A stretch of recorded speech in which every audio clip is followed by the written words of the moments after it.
The telegram arrived on a sweltering July afternoon in 1878, bearing news that crushed Fiona Blackwood's last remaining hope. Standing in the cramped Boston telegraph office, she clutched the yellow paper with trembling fingers as the words blurred before her eyes. Regret to inform arrangement terminated, stop unsuitable for family requirements, stop payment returned forthwith, stop. The fourth rejection in as many months, this time from a widower in Sacramento who had never even met her. Fiona folded the telegram carefully and tucked it into her reticule alongside the others. At 26, she was well past the age when most women had secured a husband, established a household, and birthed at least 2 children. But here she was, alone in the world save for a dwindling inheritance and a reputation for being peculiar that followed her like a persistent shadow. "Miss Blackwood," the telegraph operator regarded her with thinly veiled curiosity. "Will there be a reply?" She shook her head. "No, thank you, Mr. Davis." Stepping out into the humid air, Fiona adjusted her spectacles and considered her narrowing options. Her landlady had made it clear that without renewed payment, she would be evicted by month's end. The small inheritance from her father, a professor of natural history, whose scholarly pursuits had left little in the way of financial security, was nearly depleted after funeral expenses, and her desperate attempts to secure passage west as a mail-order bride. Her fingers traced the edge of the newspaper, folded in her pocket, the same paper that held one remaining advertisement she had circled in hopeful ink that morning. One final chance in a place called Whispering Pines, Wyoming territory. That evening, Fiona sat at her small writing desk, carefully composing what would be her last attempt. She was honest this time. No carefully edited descriptions of herself, no strategic omissions of her peculiarities.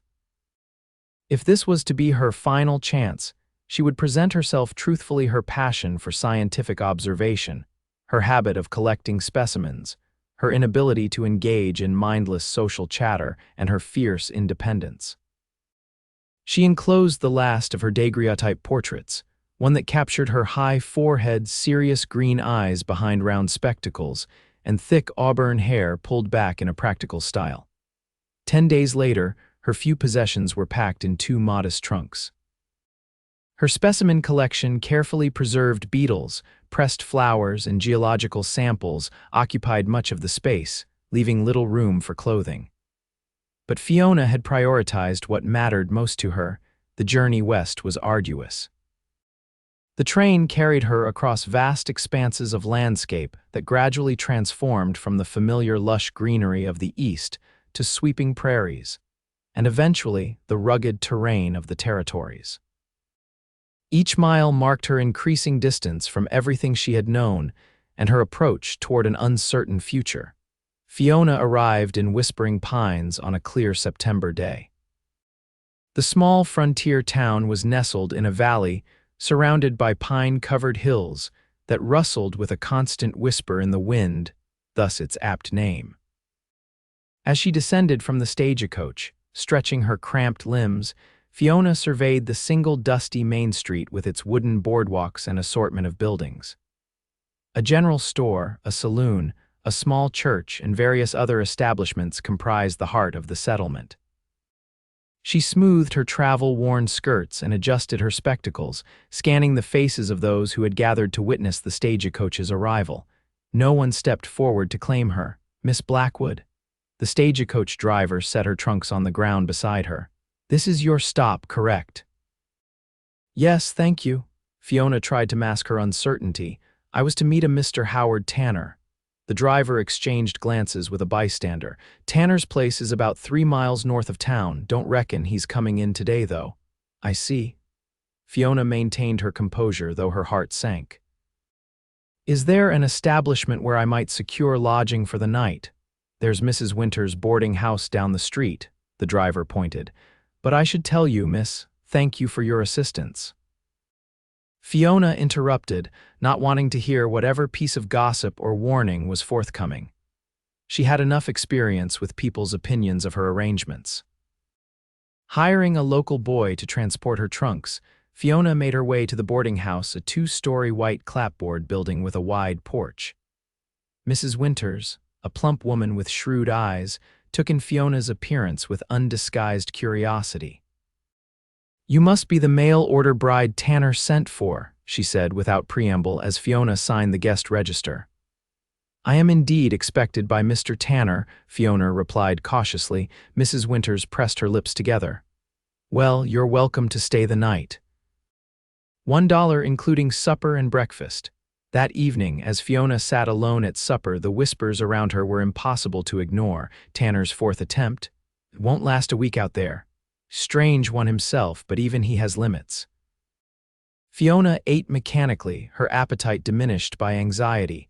Her funds would not sustain her for long if this arrangement, too, fell through.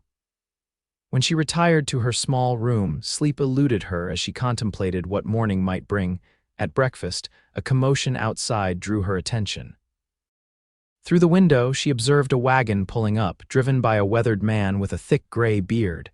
Mrs. Winters appeared at her elbow. "That's Lyle Jenkins, works Tanner's ranch," her voice lowered. "Tanner sent word he's reconsidered the arrangement. Jenkins is to give you funds for return passage east." The floor seemed to shift beneath Fiona's feet. "I see." She gathered her dignity around her like armor. "Then I shall speak with Mr. Jenkins directly." Outside, the ranch hand removed his hat as she approached. "Miss Blackwood." "I'm Lyle Jenkins. Mr. Tanner sent me to inform me he has changed his mind," Fiona finished for him. "May I ask on what grounds, Mr. Jenkins?" The man shifted uncomfortably. "Well, madam, Mr. Tanner received a letter from someone back east, said you were." He cleared his throat. "Peculiar in your ways, not suited to ranch life." Anger flared in Fiona's chest. Someone from Boston wrote to him. Who would? Then realization dawned. The widower in Sacramento must have corresponded with her previous potential matches. The gossip about her had traveled faster than she had. "Mr. Jenkins," she said with forced calm, "I have traveled over 2,000 miles at considerable personal expense. I would appreciate the opportunity to at least meet Mr. Tanner before he dismisses me." Jenkins twisted his hat in his hands. "Mr. Tanner was quite clear, madam. He's a private man and doesn't want any complications." "I see." Fiona straightened her spine. "Then please convey to Mr. Tanner that I decline his offer of return passage. I have come to Wyoming territory, and in Wyoming territory I shall remain." Jenkins blinked in surprise. "Madam, there ain't many options for a single lady out here." "Then I shall have to create some," Fiona replied. "Good day, Mr. Jenkins." Returning to her room, Fiona assessed her situation with scientific detachment. She had approximately $40 remaining, her education, her wits, and her determination. The West was full of opportunity, or so the newspapers claimed. Surely there was a place for her. By midday, Fiona had secured temporary lodging in a small room above the general store in exchange for helping the proprietor, Mrs. Miller, with inventory and bookkeeping. The arrangement would provide her with shelter and a modest wage while she considered her next move. The following days saw Fiona establishing a routine. Mornings were spent organizing the store's chaotic stock system and implementing a logical inventory method that impressed Mrs. Miller. Afternoons allowed her to explore the surrounding area, collecting botanical specimens and making detailed sketches in her journal. She avoided social interactions when possible, acutely aware of the curious and often judgmental gazes that followed her.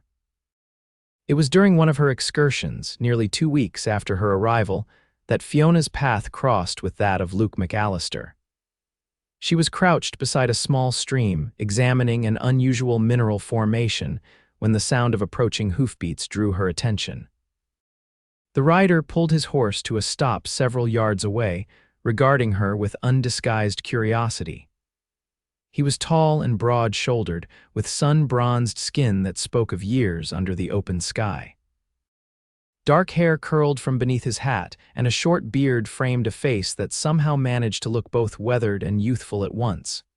"Afternoon, madam," he called, touching the brim of his hat. "You're a fair piece from town." Fiona rose, brushing dirt from her skirts. I am aware of my location, sir. I'm conducting geological observations. The man dismounted, leading his horse closer. Geological? You mean you're looking at rocks, among other things? Yes. Fiona adjusted her spectacles.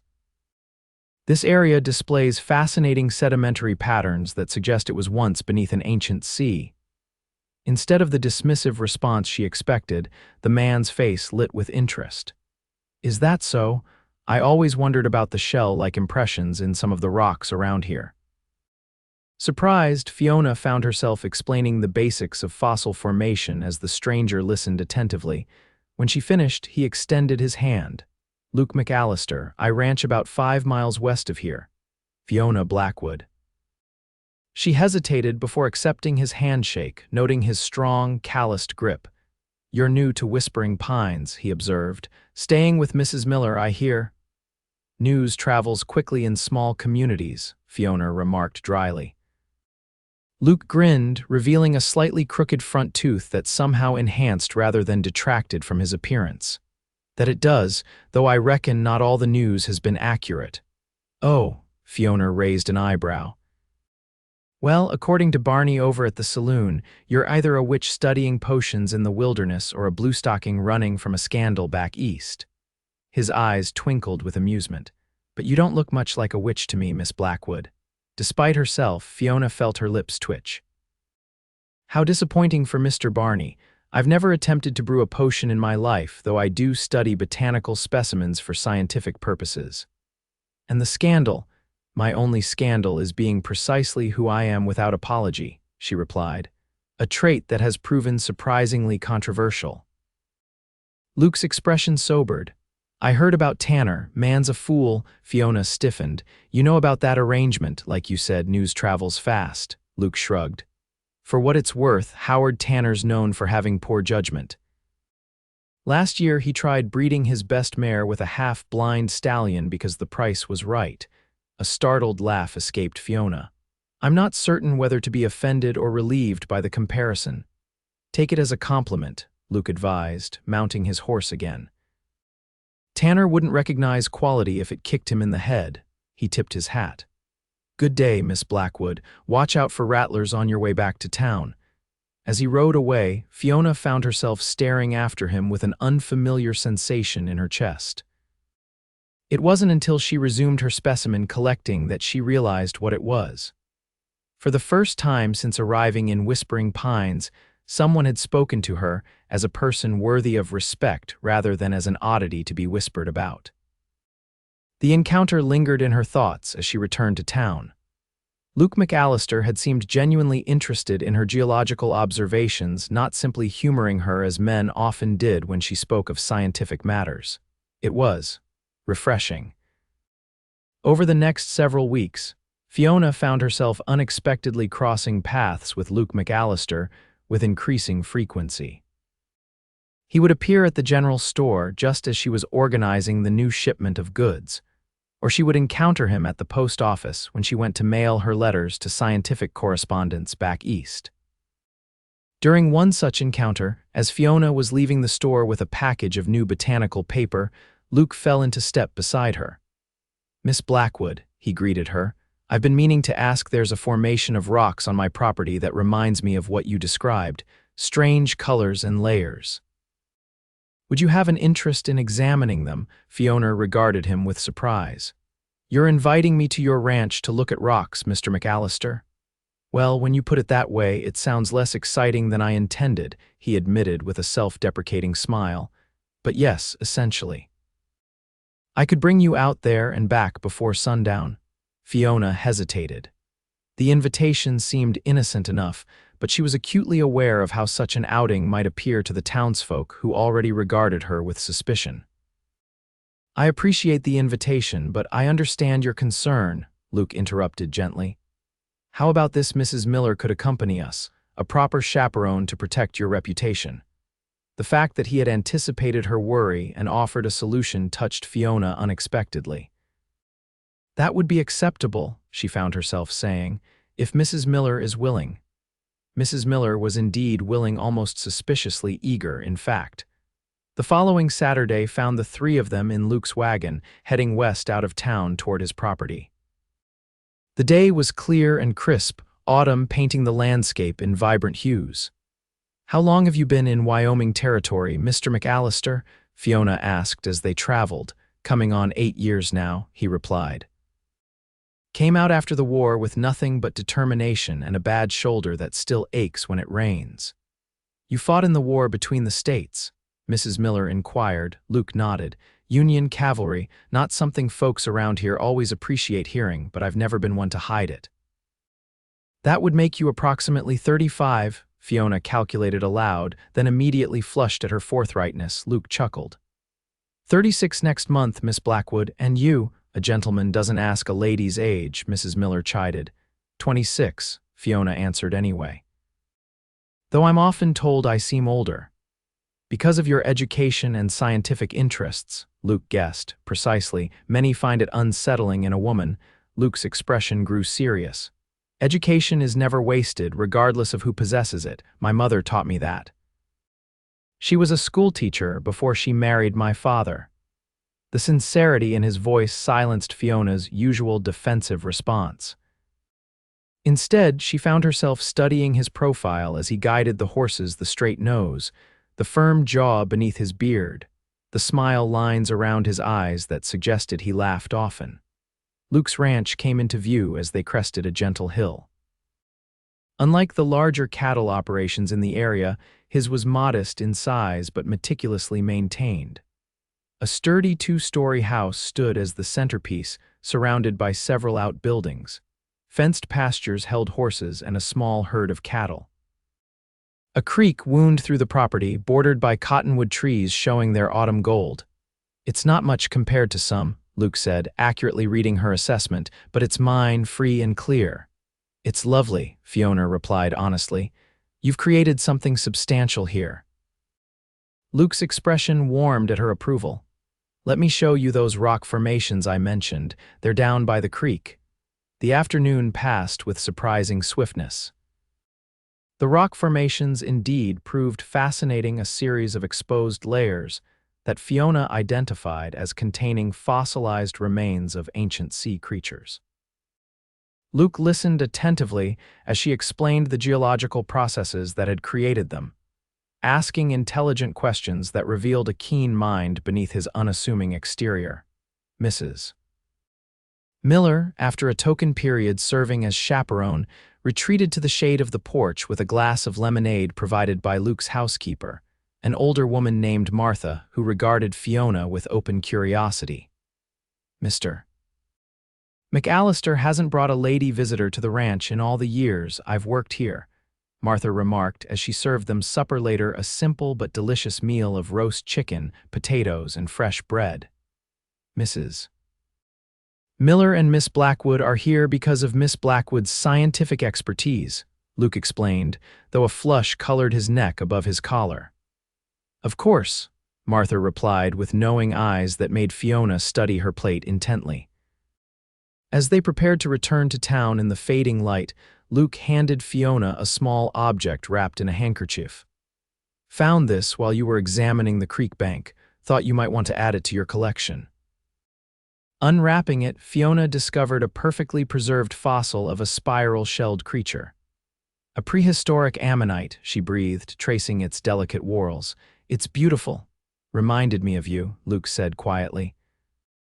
When she looked up in surprise, he continued, "Complex patterns that most people don't take the time to understand properly."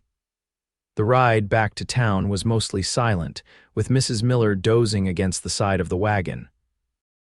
Fiona was acutely aware of Luke beside her, his arm occasionally brushing hers as he guided the horses through the darkening landscape.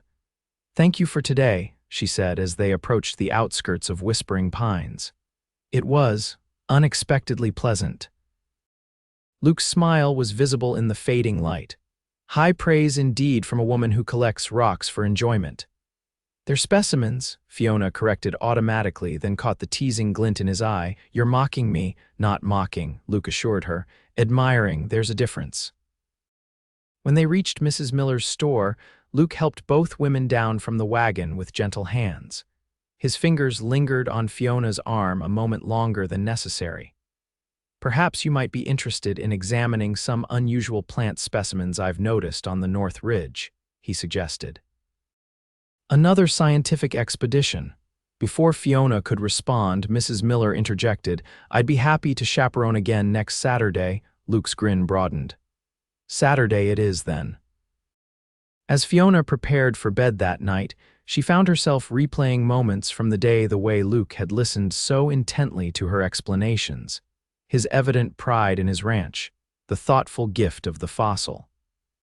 She placed the ammonite on her small bedside table, its ancient spiral catching the lamplight. For the first time since arriving in Whispering Pines, Fiona felt something akin to belonging. It was a dangerous feeling, one that had led to disappointment before. And yet, as she drifted towards sleep, she couldn't quite suppress the warm flutter of hope in her chest. The following weeks brought more scientific expeditions with Luke, always properly chaperoned by Mrs. Miller, who seemed increasingly pleased with the arrangement. Fiona's collection of specimens grew, as did her knowledge of the surrounding landscape. More significantly, her understanding of Luke McAllister deepened with each outing. She learned that he had come west with nothing, working as a ranch hand until he could afford to purchase a small plot of land. Through determination and intelligence, he had expanded his holdings and established a respected, if modest, ranch. He read voraciously history, science, poetry whenever he could spare the time from his demanding work. He treated his few ranch hands fairly and was known for helping neighbors in need without expectation of repayment. For his part, Luke seemed genuinely fascinated by Fiona's scientific knowledge and her perspective on the world. He never dismissed her interests as eccentric or inappropriate, instead encouraging her to share her observations and theories. "Most men find my intellectual pursuits off-putting," Fiona remarked one afternoon as they examined a series of unusual plants growing along a rocky hillside. Luke considered this as he held a branch aside for her to pass. "Most men are intimidated by women with minds of their own, makes them feel less important somehow." "And you're not intimidated," Fiona challenged, suddenly wanting to understand what drew him to her company. Luke's expression grew thoughtful.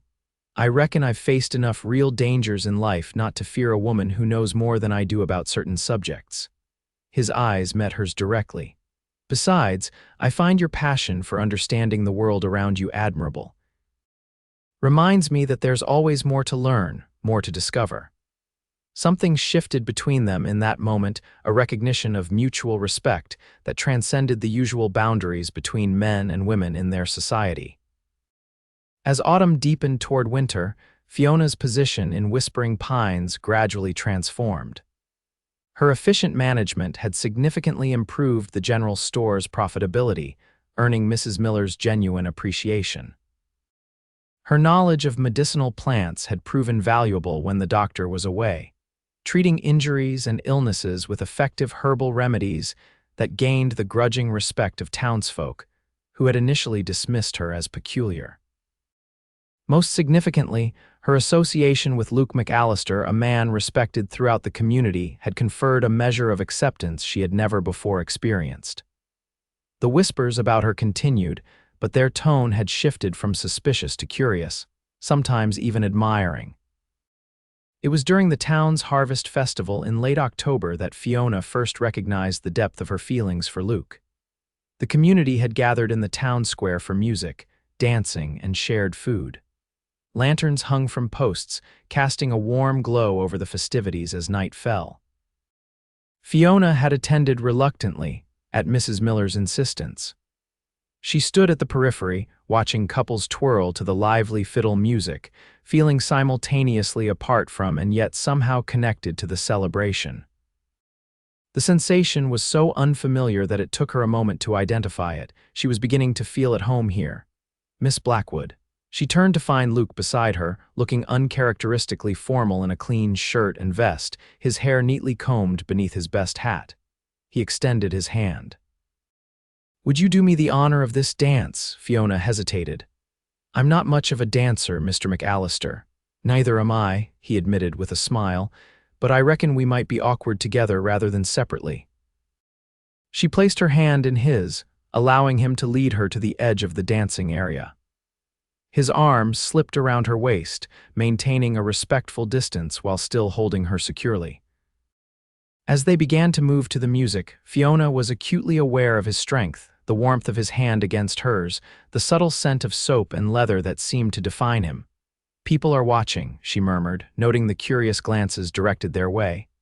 "Let them," Luke replied simply. "I'm not concerned with their opinions." "That's easy for you to say. You've established your place here. I'm still the strange woman who collects specimens and was rejected as a mail-order bride."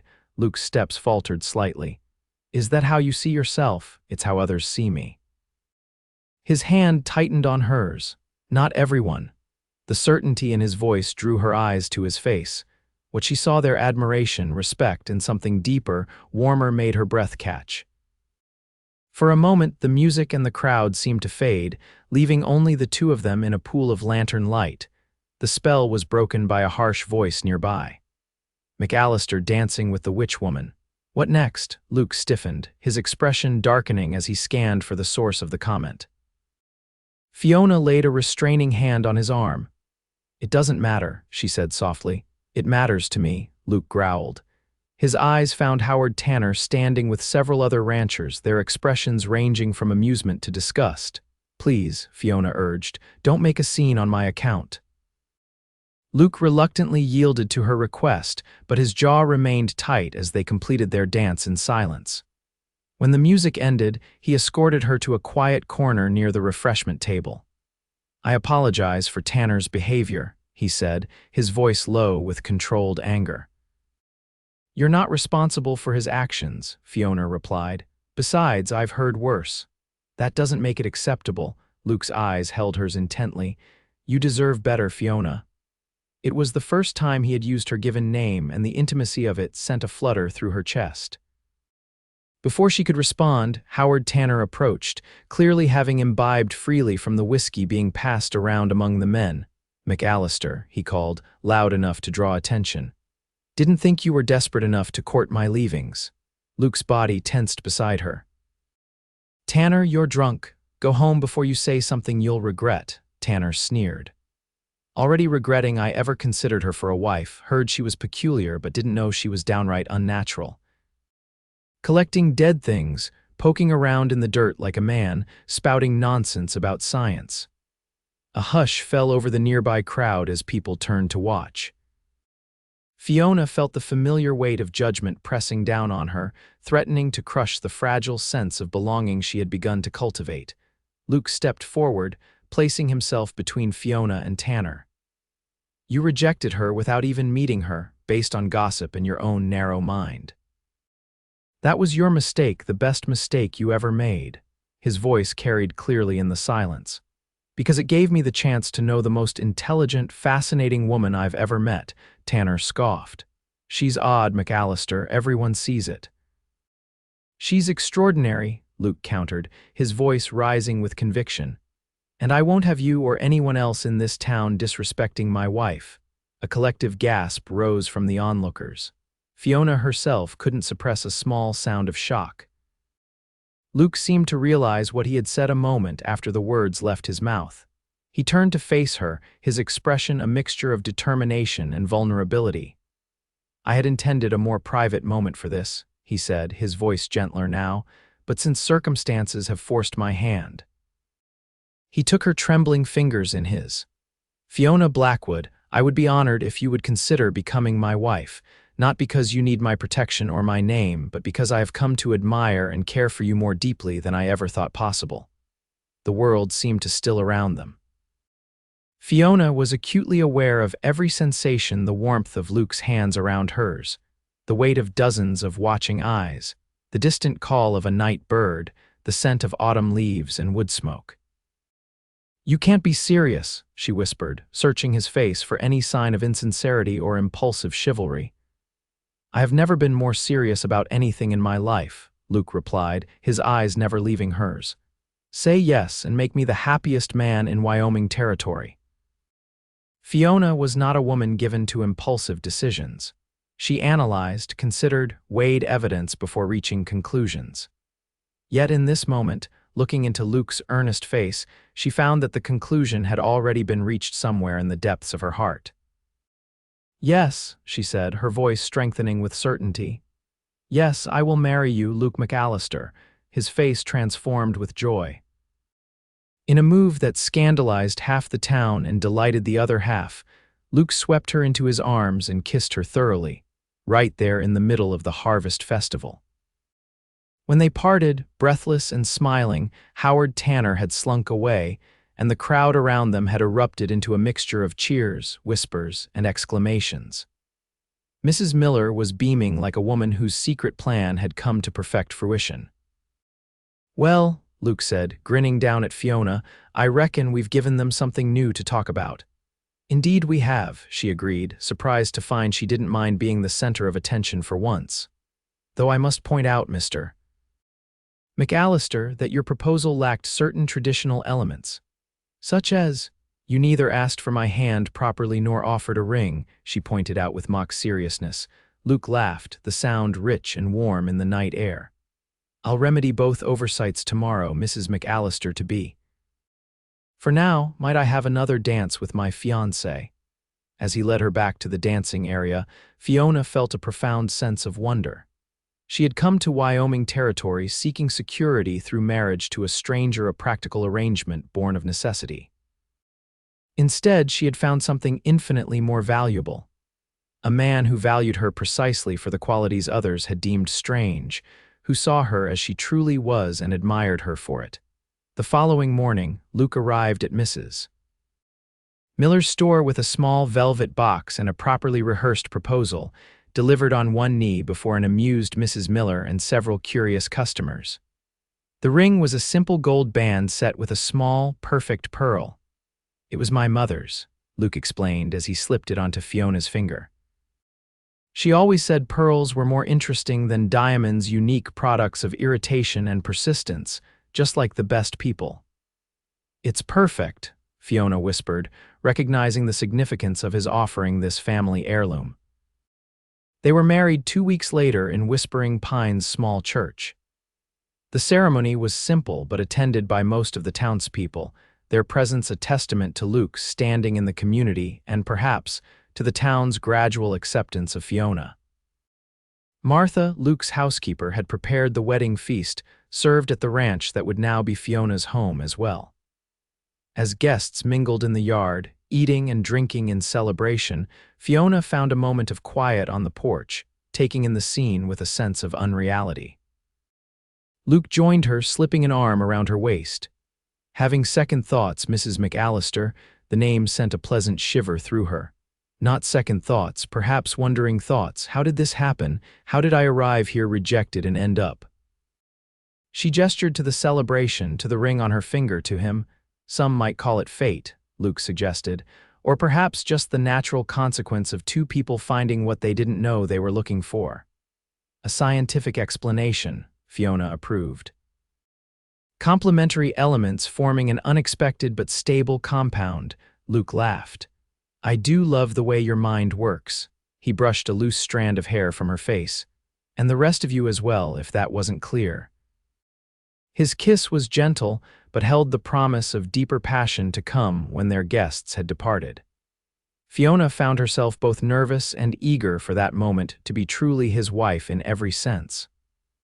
As darkness fell and the last guests departed, Martha tactfully retired to her small cabin near the barn, leaving the main house to the newlyweds.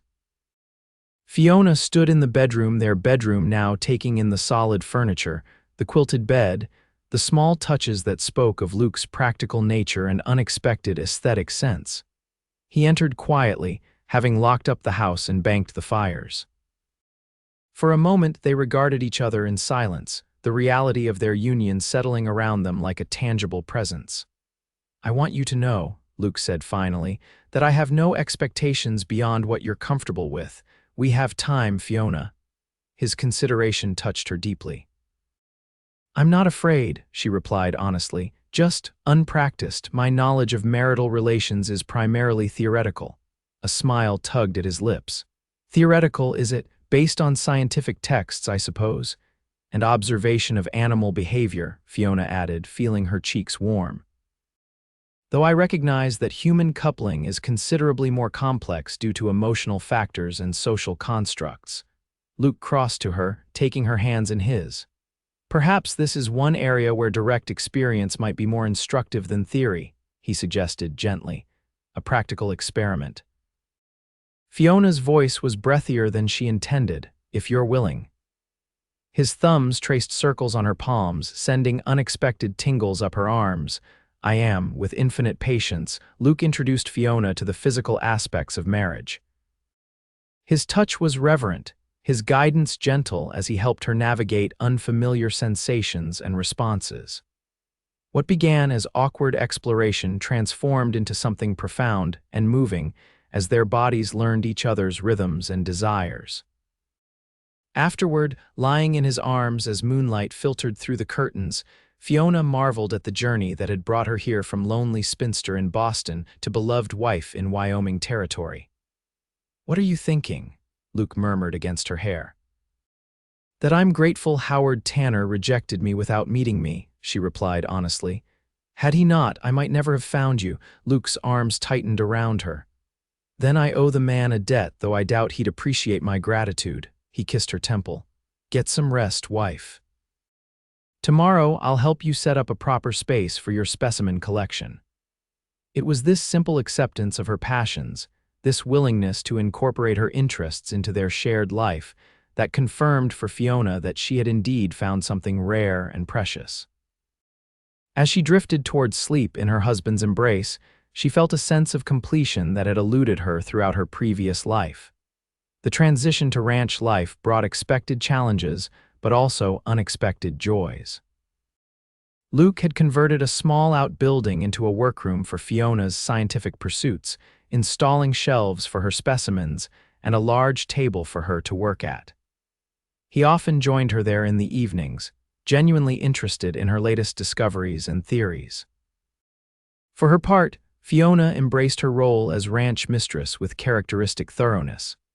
She studied animal husbandry, consulted with successful ranchers' wives, and applied her scientific mind to the practical problems of ranch management. Her knowledge of plants proved valuable when livestock fell ill, and her meticulous record-keeping improved the ranch's profitability within the first year. The townsfolk of Whispering Pines gradually adjusted their perception of the strange mail-order bride. When influenza swept through the community that winter, Fiona's herbal remedies saved several lives, including that of the mayor's young daughter. When spring came, her advice on crop rotation and soil management helped several small farms improve their yields. "You've become quite the local sage," Luke remarked one evening as they sat on their porch, watching the sunset paint the distant mountains gold and crimson. "Hardly that," Fiona demurred. "I simply apply what I know where it might be useful." "And that's exactly what this territory needs: practical knowledge applied with care." Luke took her hand, his thumb brushing over her wedding ring. "I'm proud of you, you know. Not everyone would have persevered after being rejected as you were." Fiona leaned against his shoulder. "I had little choice at the time. Now, though, I would choose this life even if I had 1,000 other options." As their first anniversary approached, Fiona began experiencing unexpected fatigue and morning nausea.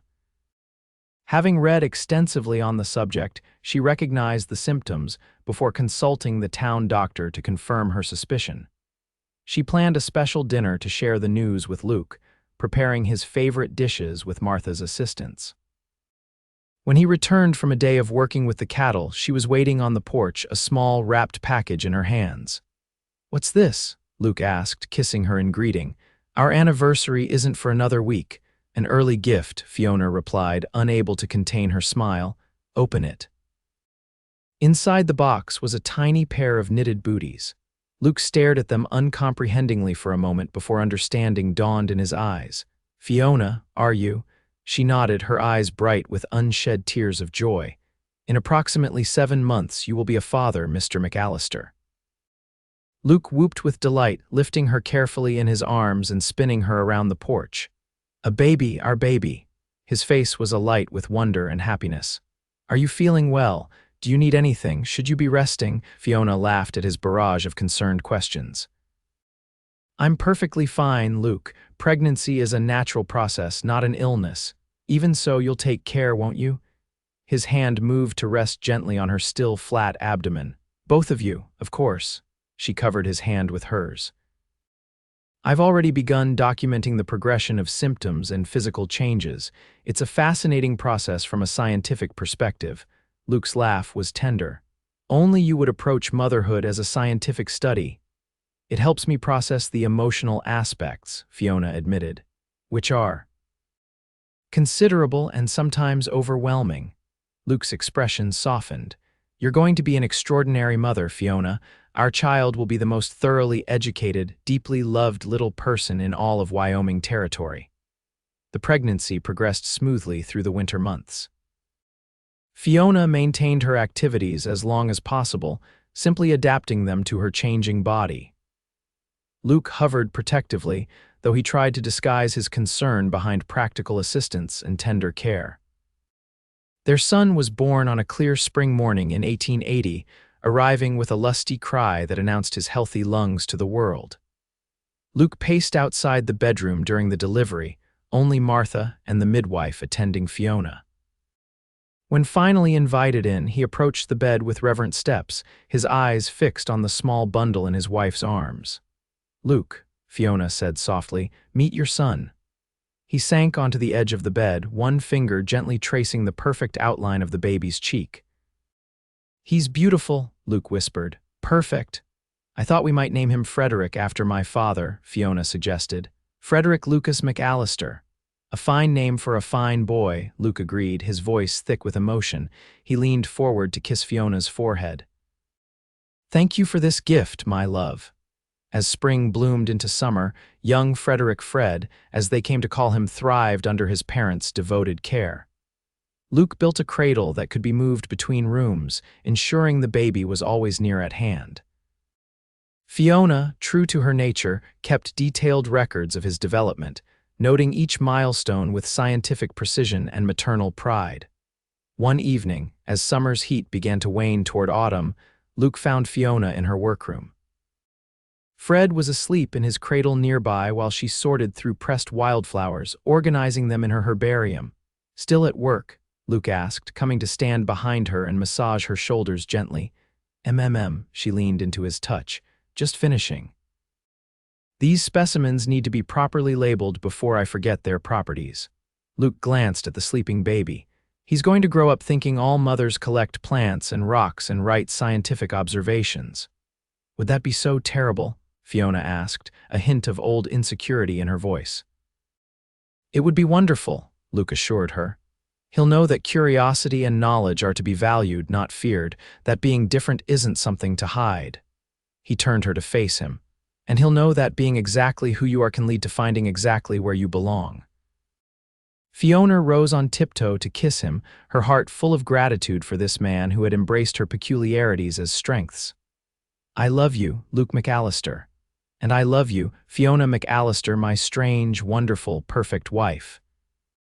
As they stood together in the fading light, their child sleeping peacefully beside them, Fiona reflected on the journey that had brought her here. Rejected and labeled as too strange, she had found acceptance and love where she least expected it.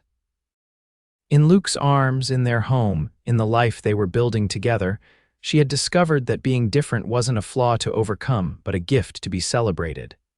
The years passed with the rhythm of ranch life marking their seasons. Fred grew from infant to toddler to curious child, joined 2 years later by a sister they named Alina. Both children inherited their mother's inquisitive mind and their father's steady temperament, a combination that led to both fascinating discoveries and occasional mishaps. By the time Fred was 8 and Alina 6, the McAllister Ranch had prospered significantly. Luke's sound management combined with Fiona's scientific approach had resulted in healthier livestock, better crop yields, and expanded holdings.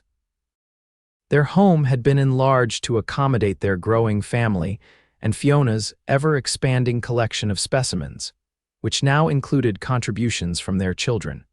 Fiona herself had gained recognition beyond Whispering Pines. Her detailed studies of local flora and their medicinal properties had been published in scientific journals back east, bringing correspondence from fellow naturalists and occasional visits from university professors eager to explore the region under her guidance. Luke took immense pride in his wife's accomplishments, never once showing resentment or discomfort at her growing reputation. Instead, he facilitated her work however he could, building additional shelving for her specimens, constructing a small greenhouse where she could cultivate rare plants, even arranging for special books and equipment to be shipped from as far away as San Francisco and New York. Their partnership had deepened over the years, each supporting the other's strengths while compensating for weaknesses. Where Luke was practical and grounded, Fiona brought vision and innovation. Where she sometimes became lost in theoretical possibilities, he provided focus and implementation. "Do you ever regret it?" Fiona asked one evening as they sat on their expanded porch, watching their children chase fireflies in the gathering dusk. "Regret what?" Luke turned to her, his face still handsome at 44, though lines of experience had carved themselves around his eyes and mouth. "Marrying me, taking on a wife who collects dead insects and spends hours writing about rock formations." Luke's laugh was warm and genuine. "Fiona McAllister, after 12 years together, you can still ask such a question." He took her hand, rubbing his thumb over the wedding band that had never left her finger. "Marrying you was the wisest decision I ever made. You've brought wonder into my life, intelligence to my table, and love beyond measure to my heart." Fiona squeezed his hand, emotion tightening her throat. At 38, she had grown more comfortable with such feelings, no longer analyzing them quite so clinically. "I sometimes think of Howard Tanner," she admitted. "If he hadn't rejected me, then I would have had to fight him for you," Luke interrupted with a grin. "And that would have been messy." "Luke, be serious." "I am serious." His expression sobered. "Fiona, what happened with Tanner was a blessing, not a tragedy. It set you on the path that led to us, to Fred and Alina, to this life we've built." He gestured to their home, their land, their children. "I wouldn't change a single step of that journey." As if sensing they were being discussed, Fred and Alina bounded up the porch steps, cheeks flushed with exertion and hands cupped around captured fireflies. "Look, Mama." Alina opened her hands slightly to reveal the glowing insect within. "It's Photinus piralis, just like in your book." Fiona beamed at her daughter's correct identification. "Well done, Alina, and what do you remember about its bioluminescent properties?" As Alina launched into a detailed explanation that would have impressed a university professor, Fred leaned against his father's chair. "Pa, can we camp by the creek tomorrow? I want to try catching some of those salamanders we saw last week." "If your chores are done and your mother approves," Luke agreed, ruffling his son's dark hair so like his own. "Though I suspect your interest has more to do with science than recreation." Fred grinned, revealing a missing front tooth. "Ma says all recreation can be scientific if you pay attention." "Your mother is a wise woman," Luke said, winking at Fiona over the children's heads. Later, after the children were asleep and the house was quiet, Luke and Fiona stood together at their bedroom window, looking out at the moonlit landscape of their ranch. "You know what today is?" Luke asked, his arms encircling her from behind. Fiona frowned slightly. "It's not our anniversary, nor your birthday. 12 years ago today, I first saw you crouched by that stream, examining rocks when any sensible person would have been seeking shade from the sun." His voice was warm with memory. "I thought you were the most peculiar, fascinating woman I'd ever laid eyes on. And now," Fiona turned in his arms to face him, "now I know you're the most peculiar, fascinating woman I've ever laid eyes on," he replied with a smile. "And I thank God every day that Howard Tanner was too blind to see what was right in front of him." Fiona reached up to trace the beloved contours of her husband's face. "I once thought I was too strange to be loved," she confessed softly, "too different to belong anywhere." "You belong right here," Luke assured her, drawing her closer. "With me, with our children, with your rocks and plants and insects." His kiss was tender, a reaffirmation of promises made and kept through years of shared life. and you'll always be exactly strange enough for me, Fiona McAllister. As she melted into her husband's embrace, Fiona reflected on the remarkable journey from rejection to acceptance, from loneliness to love. The mail-order bride deemed too strange had found her perfect match not in spite of her differences, but because of them. In Luke's arms, in the home they had built together, in the family they had created, she had discovered the most important scientific truth of all. That love, when genuine, embraces the whole person, peculiarities and all. And as the years continued to pass, as their children grew and the ranch prospered, as Fiona's scientific reputation expanded and Luke's quiet strength supported them all, that truth remained constant, a foundation as solid as the Wyoming bedrock beneath their feet. The strange mail-order bride and her cowboy husband had created something rare and precious. A life where differences were celebrated, curiosity was encouraged, and love was the most natural science of all.